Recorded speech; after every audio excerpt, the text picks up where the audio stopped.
The wind cut through the November air like a blade.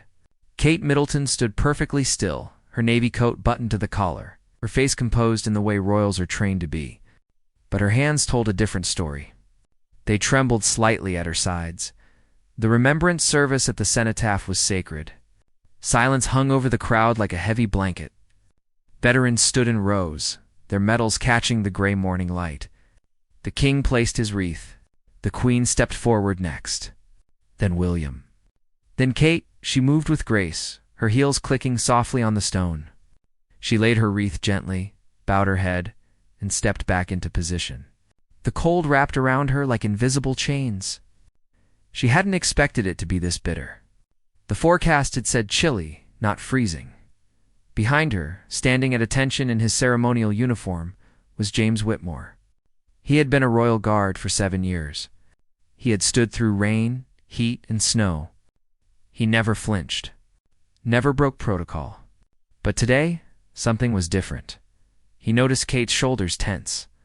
Her breath came out in small clouds. She shifted her weight ever so slightly, a movement most people would miss. But James didn't miss it. He had been trained to see everything. The ceremony continued. Prayers were spoken. A bugle played. The 2-minute silence stretched like an eternity. Kate's jaw tightened. Her lips pressed together. She was shivering now, just barely, but it was there. James's eyes flicked to the royal family standing nearby. Camilla stood beside Charles, her expression neutral, her posture regal. She looked warm in her heavy coat and gloves. She glanced at Kate once, then looked away. If you're feeling the emotion of this story already, don't forget to subscribe so you never miss moments like these. These real royal moments reveal more than any headlines ever could. James made a decision. It went against every rule he knew. Guards don't move. Guards don't interfere. Guards especially don't approach royalty uninvited. But he couldn't stand there and watch her freeze. He took one step forward, then another. The movement was so subtle that most of the crowd didn't notice. But Camilla did. Her head turned sharply. Her eyes locked onto James like a hawk spotting prey. He reached Kate's side and slipped off his ceremonial outer cape. It was thick, lined, meant to protect against the elements. He draped it carefully over Kate's shoulders without a word. Kate's eyes widened in surprise. She turned her head slightly, just enough to see him. Her lips parted as if to protest, but no words came out. The warmth of the cape settled around her and her body relaxed just a fraction. Camilla's expression changed. Her eyes narrowed. Her mouth formed a thin, tight line. She stared at James with a look that could shatter glass. The message was clear. This was not acceptable, but James didn't look at her. He stepped back into position, now standing in just his uniform jacket, exposed to the same cold Kate had been feeling moments before. The ceremony ended. The royals began to move, but the tension in the air had shifted. Something had happened that wasn't supposed to happen, and everyone who noticed knew that there would be consequences. The royals filed away from the cenotaph in careful formation. Kate walked beside William, the guard's cape still wrapped around her shoulders. She hadn't taken it off. William glanced at it once, then at her face, but said nothing. He knew better than to draw attention to something that was already causing whispers. Behind them, James returned to his post with the other guards. His commanding officer, Lieutenant Colonel Davies, stood rigid as a statue, but his eyes burned with questions. The kind of questions that would be asked later, in private. With closed doors and raised voices, inside the black cars waiting to transport the family, Camilla sat beside Charles. Her gloved hands rested in her lap, but her fingers tapped once, twice, against her knee. A small gesture. A telling one. "Did you see that?" she asked, her voice low but sharp. Charles looked out the window. "See what?" "The guard. He broke protocol." Charles sighed. He gave Kate a blanket. It was kind. It was inappropriate. Camilla's tone left no room for debate. There are rules for a reason. If we allow one guard to decide when rules apply, where does it end? Charles didn't respond. He had learned when to speak and when to let silence do the work. Kate and Williams's car was quieter. Kate finally removed the cape and folded it carefully on the seat beside her. She ran her fingers over the fabric. It still held warmth. "You didn't have to keep it on," William said gently. "I know." Kate stared out the window at the passing city. "But I was freezing, William. I couldn't feel my fingers. I thought I might actually faint." William reached over and took her hand. It was ice cold. "Why didn't you say something before we left?" "Because we don't say something, we endure. Isn't that what we're supposed to do?" Her words hung between them. William knew she was right. The royal family didn't complain. They didn't show weakness. They stood through discomfort because that's what was expected. But watching his wife shiver had felt wrong to him too. He just hadn't known what to do about it. Back at the palace, James stood in Lieutenant Colonel Davies's office. The older man sat behind his desk, his face unreadable. "Explain yourself, Whitmore." James stood at attention. "The Princess of Wales was in distress, sir." She was shivering. "I assessed the situation and acted." "You assessed." Davies leaned forward. "You're not paid to assess. You're paid to stand and protect, not to hand out blankets like a concerned grandmother." "With respect, sir, protection includes ensuring the physical well-being of—" "Don't lecture me on protection," Davies cut him off. "You made a scene at one of the most important ceremonies of the year. The Queen Consort was not pleased. Do you understand what that means?" James said nothing. He understood perfectly. Davies rubbed his temple. "You're a good guard, Whitmore. 7 years without incident, but this puts me in a difficult position." The room went silent. Davies stared at him. "Excuse me? If I saw the princess suffering, I would help her again. That's my job. To protect." Davies's expression softened, just barely. "Your loyalty is admirable. But loyalty to one royal can create problems with another. You've made an enemy today, whether you realize it or not." James left the office with those words ringing in his ears. He walked the long corridor back to the guard quarters, passing portraits of kings and queens who had ruled for centuries. Their painted eyes seemed to follow him. In her private sitting room, Camilla poured herself tea. Her assistant stood nearby, waiting. "Find out everything about that guard," Camilla said quietly. "His record, his assignments, everything." "Yes, Your Majesty." "And make sure he understands that protocol exists for everyone. No exceptions." The assistant nodded and left. Camilla sipped her tea and stared out the window. She wasn't cruel. She simply believed in order, in structure, in the way things had always been done. But Kate, sitting in her own room across the palace, couldn't stop thinking about the weight of that cape. The kindness of a stranger who risked everything just to make sure she wasn't cold. She wondered if he'd be punished. She hoped not. But she knew how the palace worked.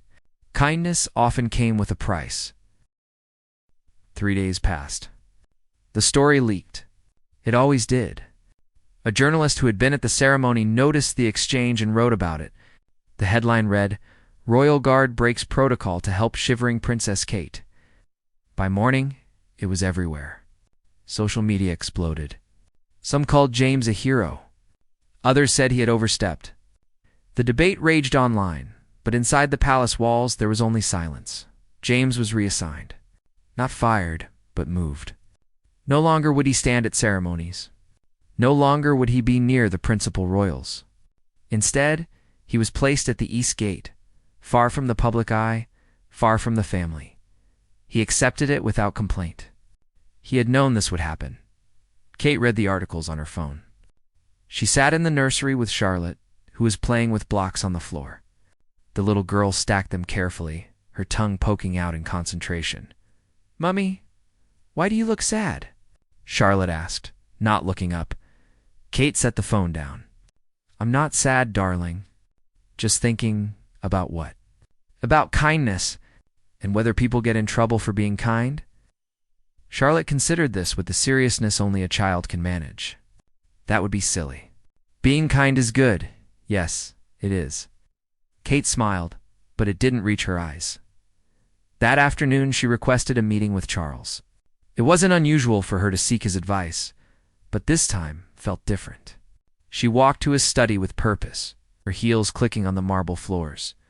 Charles looked up from his papers when she entered. "Kate, please, sit." She sat, hands folded in her lap. "I want to talk about the guard, James Whitmore." Charles set down his pen.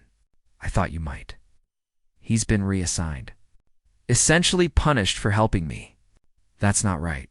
It's complicated." "It's not complicated at all." Kate's voice was firm but respectful. "He saw someone in distress, and he helped. That's what human beings do. That's what we should celebrate, not punish." Charles leaned back in his chair. "Camilla believes protocol must be maintained. If guards start making independent decisions about when to break rules, then maybe the rules are wrong." Kate's words came out sharper than she intended. She took a breath. "I'm sorry. I can't stop thinking about it. He gave up his own warmth for me, and now he's paying for it." Charles studied her. He had always admired Kate's compassion, even when it complicated things. "What would you like me to do?" "Talk to her, please. Ask her to reconsider. She won't. Then I'll talk to her myself." Charles raised an eyebrow. "That might not be wise." "Maybe not. But it's right." Kate left his study and went directly to Camilla's quarters. She knocked, was granted entry, and found the queen consort arranging. "Flowers in a crystal vase," double quotes. "Kate, this is unexpected." Camilla's tone was polite but cool. "I wanted to speak with you about the Remembrance Service." Camilla continued with the flowers. "I assumed you might. The guard who helped me. James Whitmore. He shouldn't be punished. He broke protocol. He was kind. Kindness doesn't excuse breaking the rules." Camilla finally looked at her. "You're still learning, Kate. The institution is bigger than any one person's feelings. Protocol exists to maintain order, dignity, and tradition." "And what about humanity?" Kate's voice was steady. "What about recognizing when someone is suffering and choosing compassion over rigid rules?" Camilla set down the flowers. "You think I'm cruel? I think you're committed to tradition. But I also think tradition can evolve." The two women stood in silence. The tension was thick enough to cut. "He was reassigned, not dismissed," Camilla said finally. "That's mercy. That's punishment disguised as mercy." Camilla's eyes flashed. "You don't understand the pressures I face. The scrutiny. Every action is analyzed. Every decision questioned. If I show leniency here, it opens doors I can't control. It shows that you're human. That the royal family cares about people, not just appearances." Camilla turned away. "This conversation is over." Kate left, her heart pounding. She had spoken her truth, but she didn't know if it would matter. That evening, James stood at the east gate as the sun set. The cold bit at his face. He didn't mind. He had made his choice, and he would make it again. But inside his pocket was a note. It had been delivered by a palisade that afternoon. He pulled it out and read it again in the fading light. "Thank you for your kindness. It meant more than you know." He folded it carefully and put it back in his pocket. Maybe he had lost his position. Maybe he had angered powerful people. But he had done the right thing, and sometimes that was enough. 2 weeks later, the palace announced a winter garden party. It was unusual timing, but the event was meant to honor veterans and active service members. James received an invitation with his unit. He almost didn't go. "You should attend," Lieutenant Colonel Davies told him. "Show them you're not bitter." James wasn't bitter. He was just tired of being a symbol in other people's arguments. The garden party was held in the courtyard, with heaters positioned around white tents. Guests mingled, drinking tea and eating small sandwiches. James stood with his fellow guards, polite but quiet. Then the royals arrived. Charles and Camilla first. Then William and Kate. Kate wore a cream-colored coat and a genuine smile.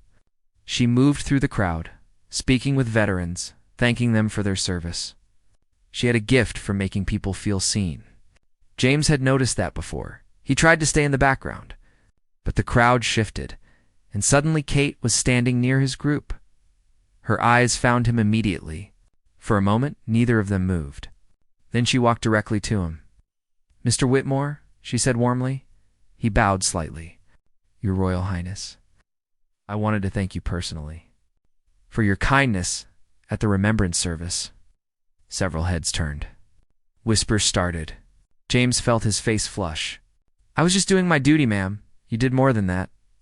Her voice was quiet but firm. You saw someone who needed help, and you helped them. That takes courage. So does standing in the cold without complaint. His words came out before he could stop them. Kate smiled. A real smile that reached her eyes. We both did what we thought was right. Across the courtyard, Camilla watched the exchange. Her face remained neutral, but her grip on her teacup tightened. Charles noticed. Let it go, he murmured to her. She's making a statement. She's thanking someone who helped her. There's a difference. Camilla said nothing, but her jaw set in that familiar way. Kate spent several more minutes speaking with James and his unit. She asked about their families, their service, their experiences. She listened like she genuinely cared. Because she did. When she finally moved on, James felt lighter. The note in his pocket had meant something. But this public acknowledgement meant he wasn't invisible. His choice had mattered.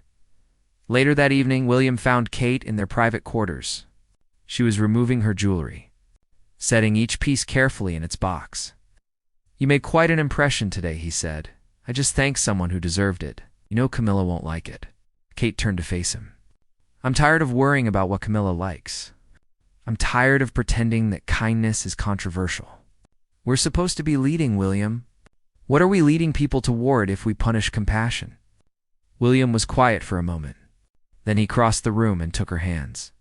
You're right. You're absolutely right. But you also need to be careful. Making enemies inside the family is dangerous. I'm not trying to make enemies. I'm trying to be human. He kissed her forehead. I know, and I love you for it. Just be careful. But Kate was done being careful. The next morning, she did something unexpected. She requested a meeting with the palace communications team. I want to launch an initiative, she told them, focused on recognizing acts of kindness and service. Military, first responders, community members, people who go beyond their duty to help others. The team exchanged glances. This was outside her usual portfolio, Your Royal Highness. That's a wonderful idea. But we'd need approval from? I'll handle the approvals.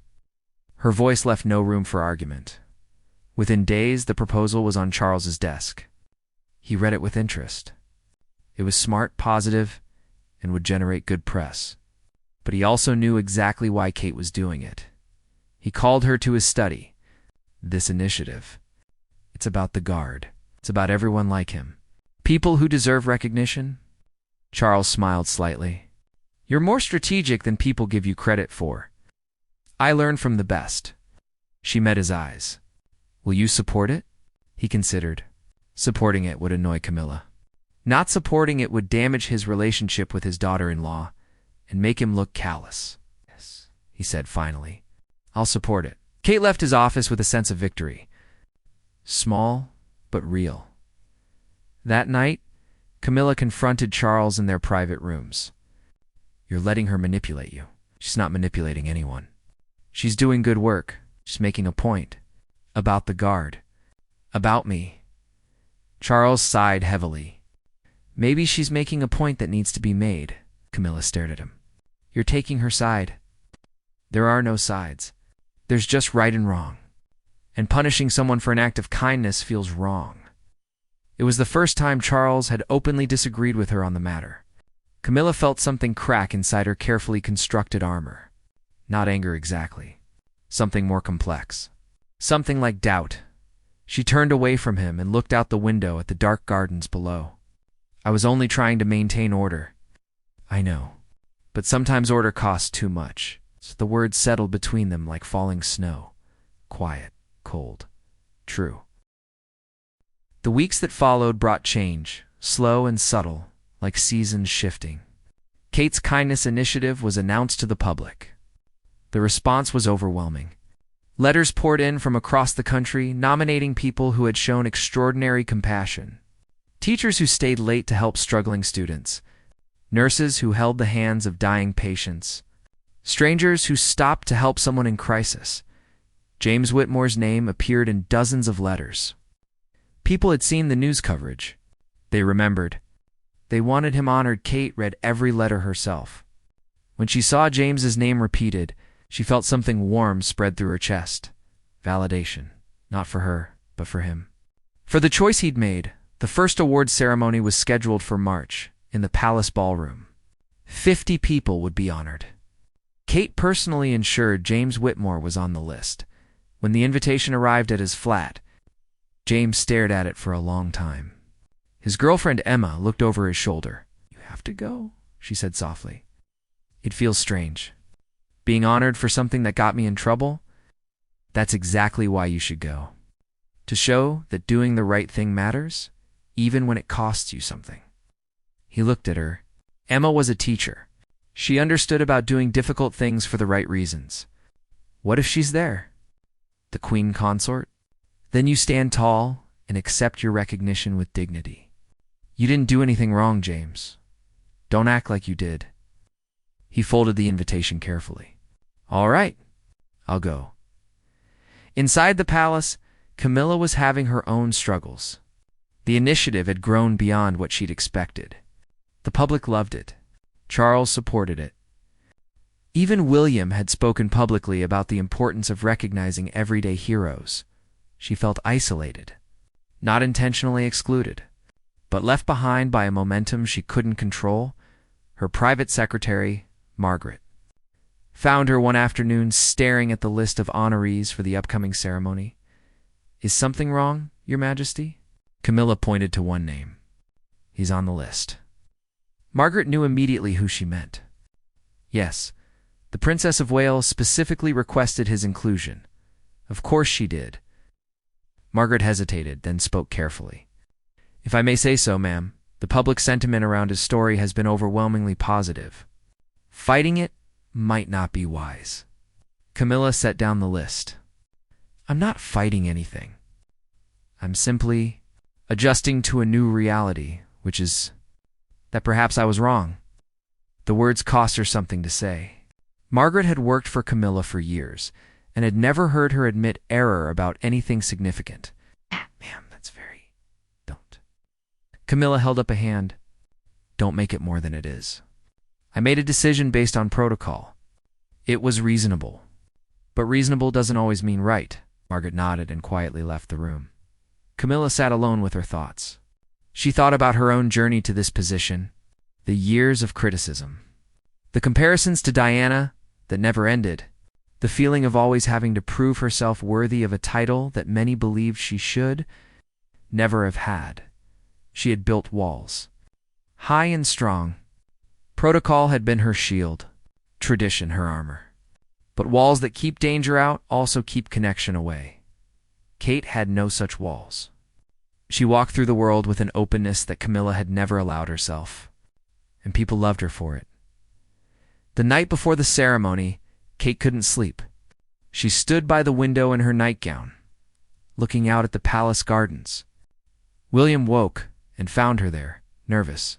He asked, "I want it to go well. These people deserve to be celebrated. It will go well. You've planned every detail." She turned to him. "What if she makes a scene? What if she refuses to come?" "Then she refuses to come. You can't control everything, Kate. You can only do your part."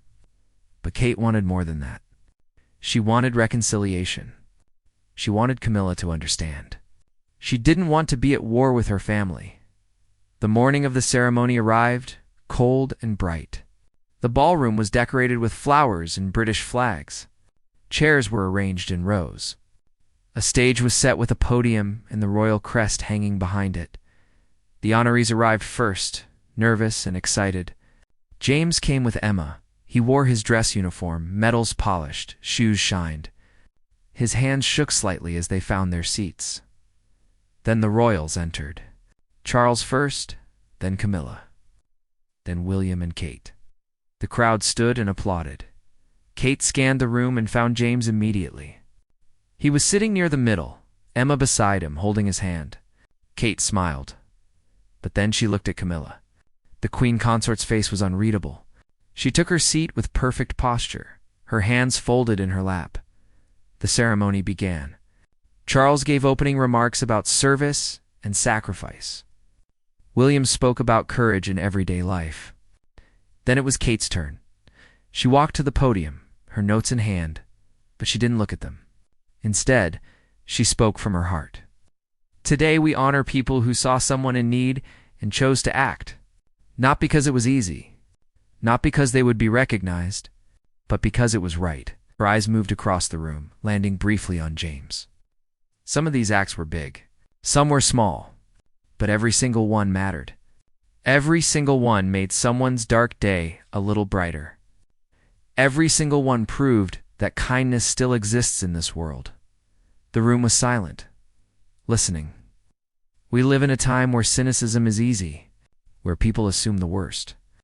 But these 50 people remind us that goodness is still here. Still fighting? Still winning? She paused, emotion thick in her throat. Thank you for showing us what it means to be truly human. The room erupted in applause. Even Camilla clapped, though her expression remained controlled. The awards began. One by one, people were called to the stage. Stories were told. Hands were shaken. Photos were taken. Finally, James's name was called. He stood, and Emma squeezed his hand one last time before he walked to the stage. Kate was waiting there. So was Camilla. James walked up the stage steps, his heart hammering in his chest. Every eye in the room was on him. He could feel the weight of the moment. The symbolism of it all? Kate stood to the left of the podium, her smile warm and encouraging. Charles stood to the right, his expression kind. And in the center, holding the medal that would be presented, was Camilla. Time seemed to slow. James reached the spot where he was meant to stand. He bowed to Camilla first, then to Charles, then to Kate. As protocol demanded, Camilla stepped forward. For a long moment, she simply looked at him. Her eyes were different than they had been that cold November day. Less sharp, less certain. "Mr. Whitmore," she began, her voice carrying across the quiet room. "You served your country with distinction for 7 years. But on one particular morning, you did something that went beyond service. You saw someone suffering, and you acted." She paused. The room held its breath. I did not understand it at the time.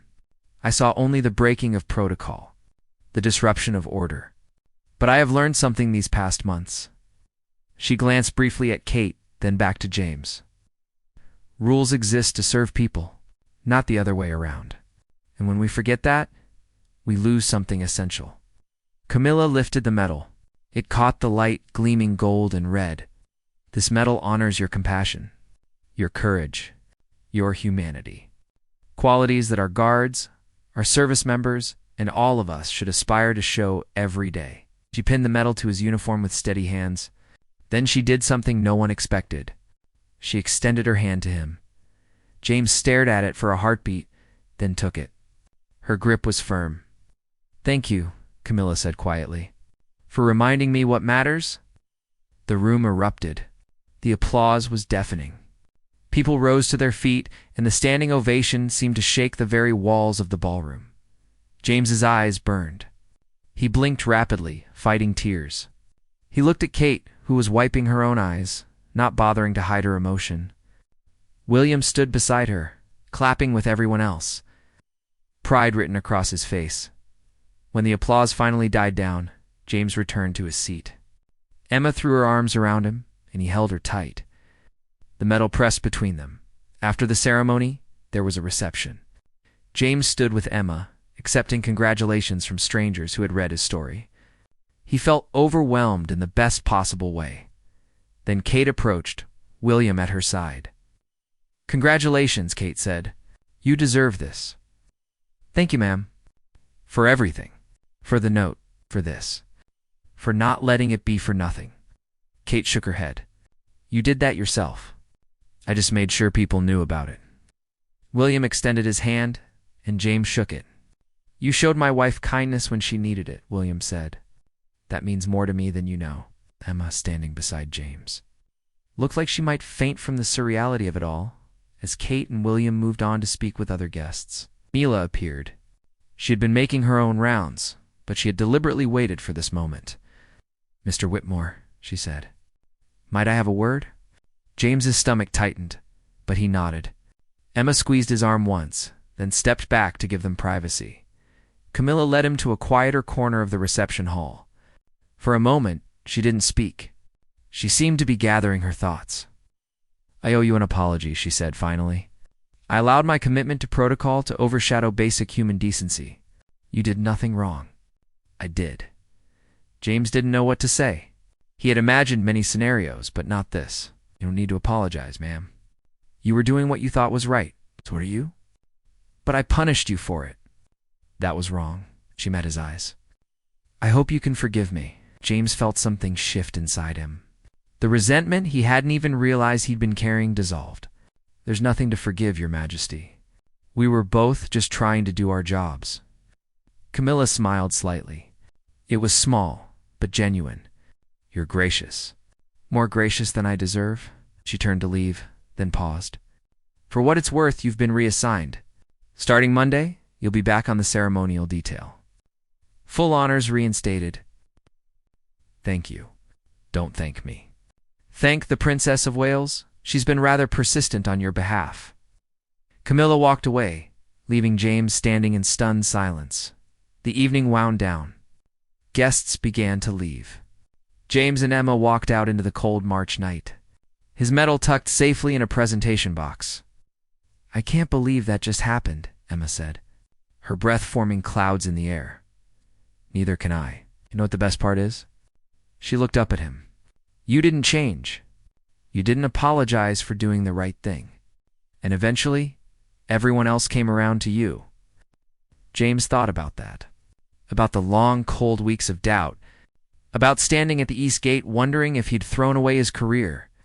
About the note in his pocket that he still carried even now. It wasn't easy, he admitted. The right thing rarely is. They walked hand in hand toward the tube station. Just two regular people going home after an extraordinary day inside the palace. Kate stood at a window watching the last guests leave. William came up behind her and wrapped his arms around her waist. You did good, he murmured against her hair. We all did. Even Camilla, especially Camilla. That took courage. Kate nodded. She knew how hard it was to admit error, especially in public. Especially when you'd spent years building a reputation for being strong and unshakable. Do you think things will be different now? She asked. Between you and Camilla? Between all of us, William considered. I think today proved that we can disagree and still find our way back to each other. That's something. Kate turned in his arms and kissed him softly. That's everything. That night, as the palace settled into silence, 3 people lay awake in different rooms. Thinking about the same thing, James, in his small flat, staring at the medal on his nightstand, wondering how something so small could have changed so much. Camilla, in her ornate bedroom, thinking about the walls she'd built and whether it was time to take some of them down. And Kate, in her suite, holding William's hand in the dark, knowing that sometimes the bravest thing you can do is choose kindness. Even when the world tells you to choose something else, the story could have ended in bitterness, in division, in punishment and resentment, but instead, it ended the way all good stories should. With growth, with understanding, with people choosing to be better than they were before. The next morning, when the newspapers ran photos of the ceremony, the image that appeared most often was this: Camilla pinning a medal on James Whitmore, both of them smiling. Kate, watching with tears in her eyes. The headline read, When Kindness Wins. And for once it really had.